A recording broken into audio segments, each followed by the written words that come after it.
What's up, everybody? It's your boy Adrian, and I'm back. Sorry I haven't been on my channel in a couple weeks, but I've been taking time to analyze the Steelers, and I got some Michigan stuff coming for you. But today we will be talking about the Steelers. Now, I know the game was a couple days ago, but I needed to break down and hear some news on what's going on in Steelers Nation and Steelers fans across the globe in the US of A. We've got a lot to talk about. Now, on Sunday, the Steelers took a 36-10 loss against the Kansas City Chiefs. In my opinion, the best team in the NFL. They finally got it rolling. The Steelers went into KC in the Arrowhead and got steamrolled as the game was never even close. Pittsburgh didn't get his first points to the third quarter. A lot of mistakes early and often in this game. First series of the game, a punt. Second possession of the game, a flea flicker. Ben throws late. Travaris Ward picks it. There we go again, another mistake. And Patrick Mahomes and company took those opportunities and made them count.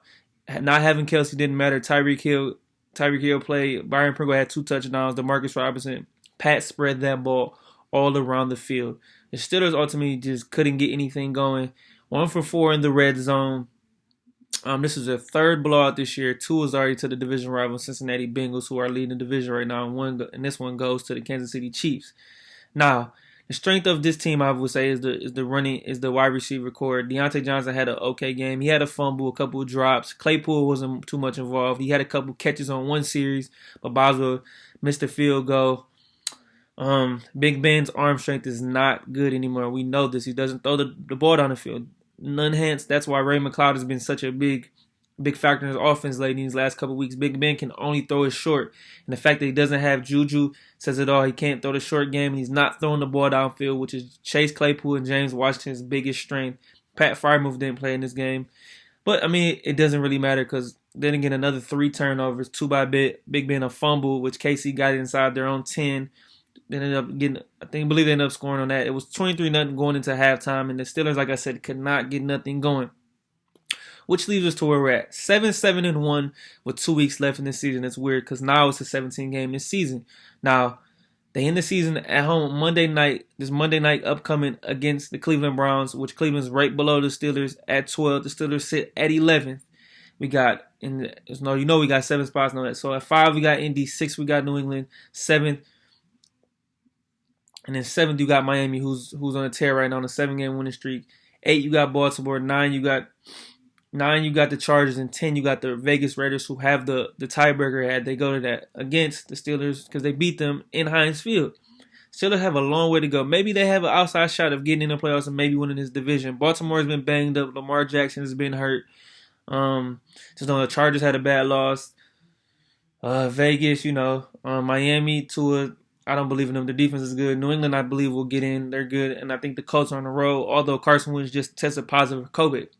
And with that being said, COVID plays a big factor in what's going on, especially with injuries and right now in the state of what's going on with the Omicron. Everybody stay safe, by the way. But that being said, I just don't think the Steelers are good enough to get in, and I've been saying that, and I'm just being a realist. Sitting where they're at, they are a mediocre football team right now. No dynamic play because we all know the offensive line has been very bad. They started to play better, but then they just regressed. And with that being said, Adrian Klemm, the offensive line coach, decided to leave immediately and take the job at Oregon. So I think that was writing on the wall. He probably was leaving. So Mike Tomlin has to make some changes there. Kendrick Green has been horrible at center. I like his intensity, I like his energy, but it's just not getting the job done.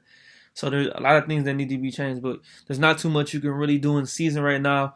A lot of people will criticize Matt Canada. It hasn't been that great. Our offense is averaging 20.1 points per game, along with giving up a little over 24 points a game.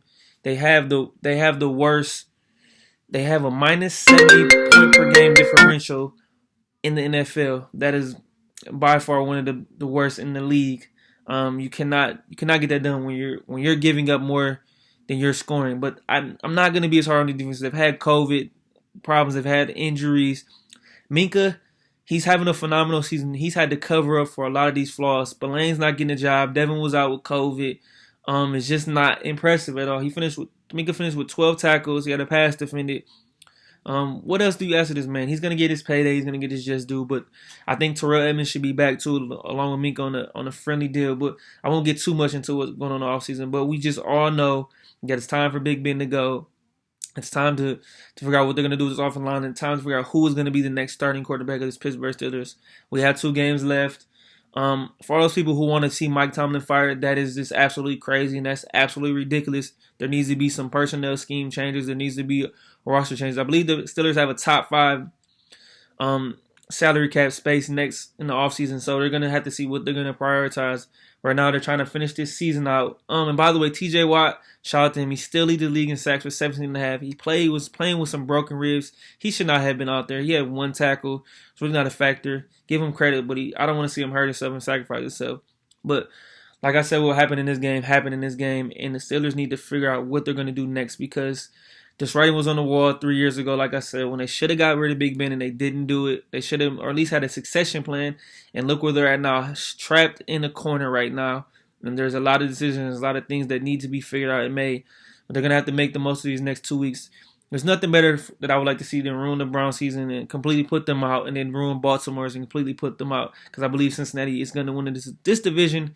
So they got a tough game against Kansas City coming up. But that being said, they're in a better place right now with some young talent. Jamar Chase, T. Higgins, Joe Burrow, Joe Mixon. They're loaded, man. And the Steelers have a lot of work to do. They need some dynamic ability, because watching this offense is like grinding your fingers against a chalkboard right now. So, like I said, Big Ben's done, and I'm happy for him. But 2 games left, man. I'm not optimistic about it. Just try to finish off strong, hard, do the best I can. But like I said, the definition of this team this season has been mediocrity, and we've only done it to ourselves. So it's hard to feel bad for them, but nothing else no more they can really do. But 7-7-1, like I said, sitting right there at the bottom of the AFC playoff picture. So we'll see what happens in these next 2 weeks. I'll be back later this week. Everybody, it's your boy Adrian, and I'm out.